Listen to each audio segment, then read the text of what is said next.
In the recently concluded budget debate, our finance spokesperson and leader of the opposition set out very clearly some of the strategies and programs that the next government we form will be pursuing. Central among them is growing the economy, both in terms of opening new areas of economic activities and expanding existing ones. The increased and sustained safe and secure Jamaica I discussed earlier is but one critical element of our development agenda, not just socially, but also economically. However, these efforts are significantly made more difficult, if not impossible, if corruption or irrefutable and strong perception of corruption remains high. Security cannot flourish without integrity. The Prime Minister himself once declared corruption is a significant retardant to growth.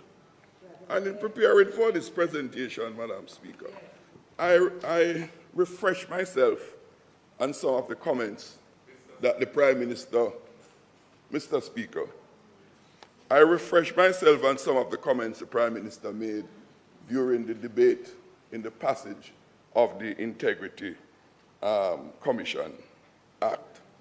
And I quote, "There is no denying that whilst we have made significant strides as a politically independent country, we could have achieved much more were it not for corruption in many forms. Revenue leakage due to corrupt practices, misuse of public funds, and the overall perception of pervasive corruption, all of which have served to compromise the flow of investment in our country."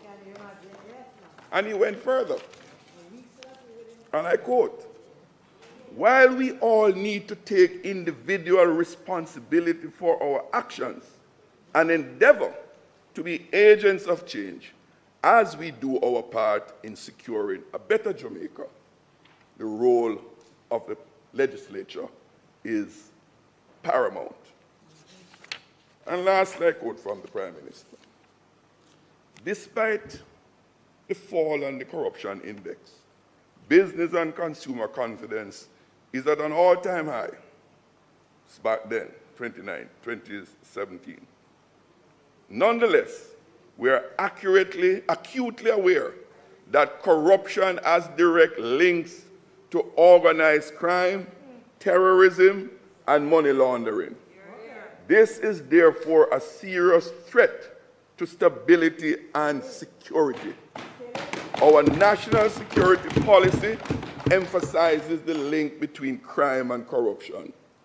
It identifies it as a clear and present danger to our country."